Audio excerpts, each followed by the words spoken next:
Grown Town Girl here, and now we're at Devils Tower in Wyoming.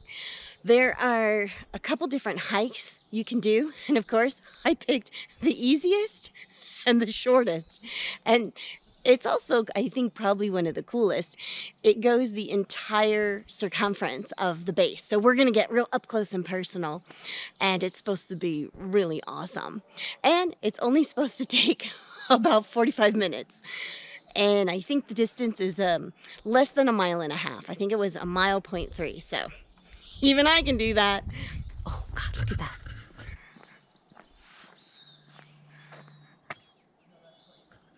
Wow. So in honor of our hike walk of Devil's Tower today, I wore special socks. These are my UFO alien abduction socks. Get it? And once again, I'm completely confused. This sign says that there's 2 trails. The Red Bed Trail. The start of the Red Beds Trail is to the right of this sign. That would be this. The Tower Trail, which we want to do, is the paved accessible trail to your left. And that leads to the Interpretive Plaza, which has touchable models of the tower. Blah, blah, blah. The paved trail to your left. Well, it's the exact same trail. I'm so confused. So I'm here. I guess there's one trail. Okay, so I see one trail. Now this says Tower Trail is a double. And there's the double. What the? It's just supposed to be a loop around the... I'm telling you, I don't know. No pets on trail. I mean, if I'm gonna get lost, I'd like to at least get lost with my dogs, not away from my dogs. So I guess as long as we stay on the pavement, we'll be okay. And we're supposed to be going around the base, so that should be fairly obvious as well. So despite my issues with reading maps, it is gorgeous.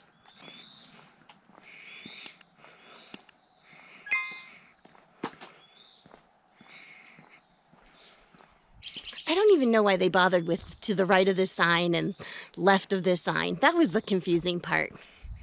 I'll need to give my feedback to somebody about that. Huh.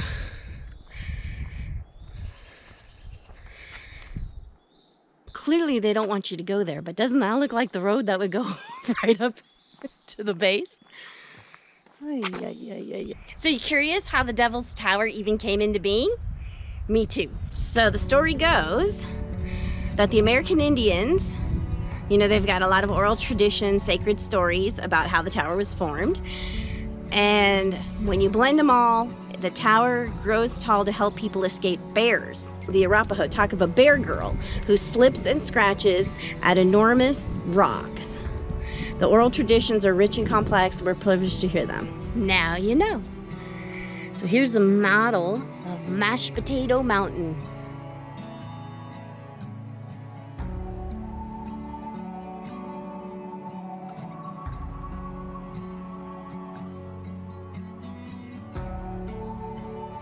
You know why I call it Mashed Potato Mountain, right? Because it's the mountain from Close Encounters of the Third Kind. When the guy got all obsessed and he kept making the mountain out of everything, including mashed potatoes. All right, this looks promising.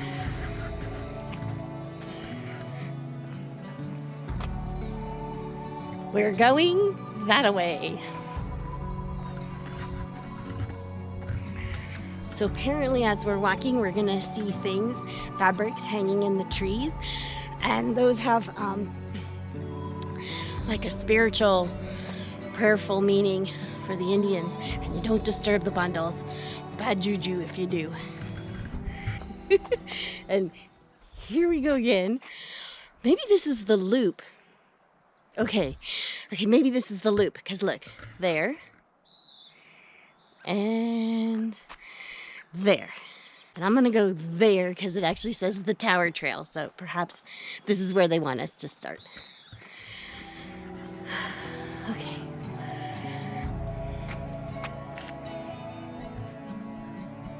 Perfect.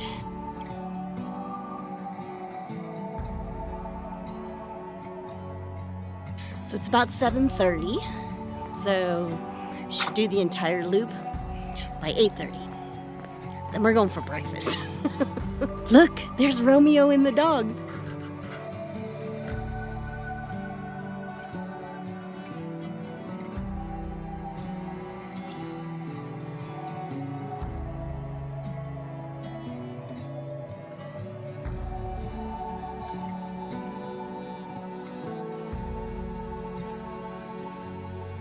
Curious to know what's up at the top?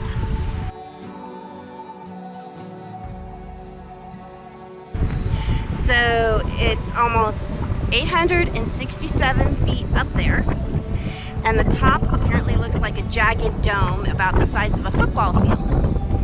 And of course there's a whole bunch of animals that live up there, even snakes.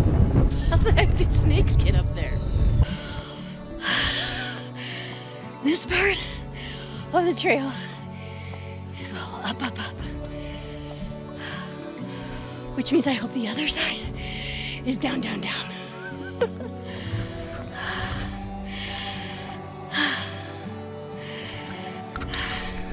So I thought this was kind of interesting.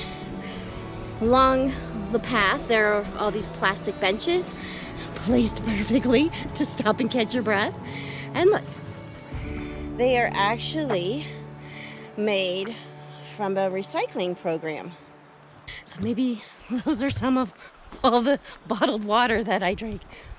I hope. So that's the KOA down there. That's one of your 3 choices of where to stay.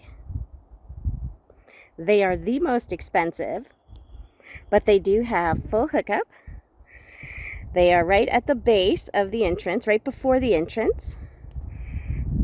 So we're at the backside now, and I went a few feet off the concrete path because I think this is probably the closest point of actually being to the tower. Check it out.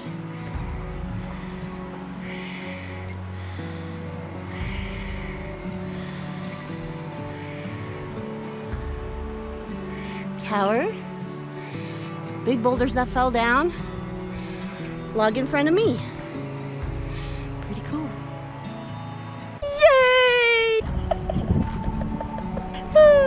And if you want to know where I took that last shot from, that I think is the closest to the mountain, it was literally just not even 20 steps before that sign. So literally it's right about the halfway point.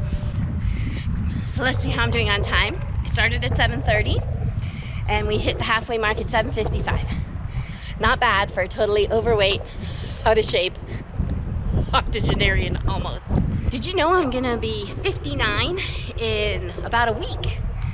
Wow, how did I ever get that close to 60?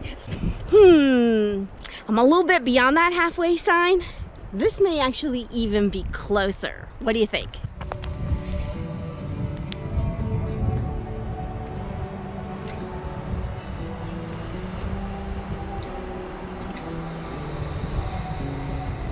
I think that's even closer, yeah? Okay, another fun fact for you. There is a structure on the backside here called the window. It's one of the most distinctive features. That's about 300 feet up. When it's sunrise, there's a long shadow that's cast across it. And it looks like nature's brush strokes of shades of orange and green. If you need help finding it, look at this. And then look at that. We got here pretty darn early, but not that early. I came early because I didn't want to walk from the campground, which you can, but you know me, that just adds like another mile or so to walk to where I started at the visitor center. And they do have RV parking, but not a lot.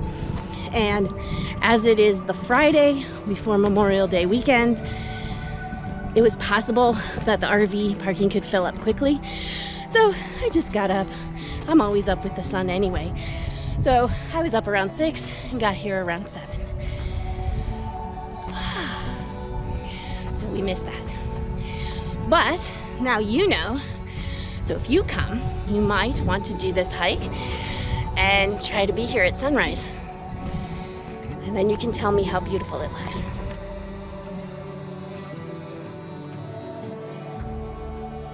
Wow, look how gorgeous.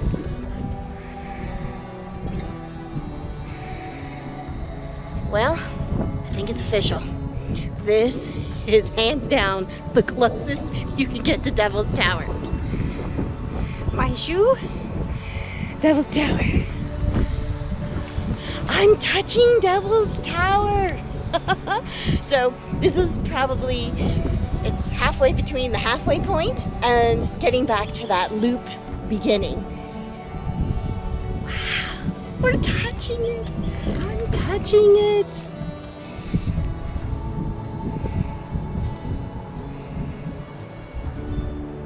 That's what makes this all worth it. Wow, there's a person up there. You see him? I'm gonna try to zoom in so you could see him. Right there. Wow. Look at all those broken off pieces. Apparently they sort of calf off. Reminds me of like what glaciers do. Whoo, there's another person. Let's see if I can show them to you. Where are they? Oh, there's the broken one. And then there's the big one. And then they're kind of in that space like right around there. See them? 2 of them.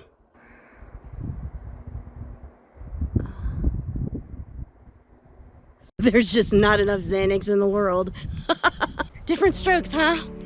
For those guys, climbing up the side of Devil's Tower, I mean, that's it. That's the be-all, end-all. For me, I'm just happy to walk the loop around the base and touch the thing up close and personal. You know how I chose to start my walk where the sign said Devil's Tower Trail? And then the other side was not marked and I figured that's the end of the loop? That's the side, because I'm almost back where I started. And so this is the side that has all these wonderful rocks to scramble on.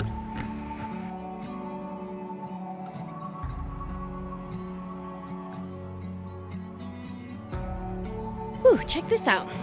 Not only do the climbers have to register, which totally makes sense, but even if you want to scramble on the rocks, it's a hefty fine if you don't register and let them know that's what you want to do. Obviously, just walking on the pavement path, you don't need to tell anybody.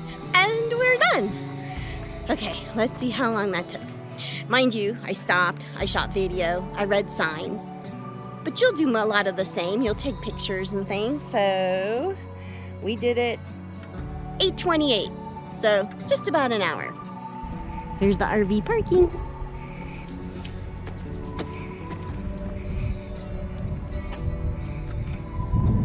It's still pretty empty, but I'm glad we went early because it was almost like having a private walk. I only ran into a handful of people, and you can bet it's gonna fill up for sure in the next few hours. Bye, Devil's Tower!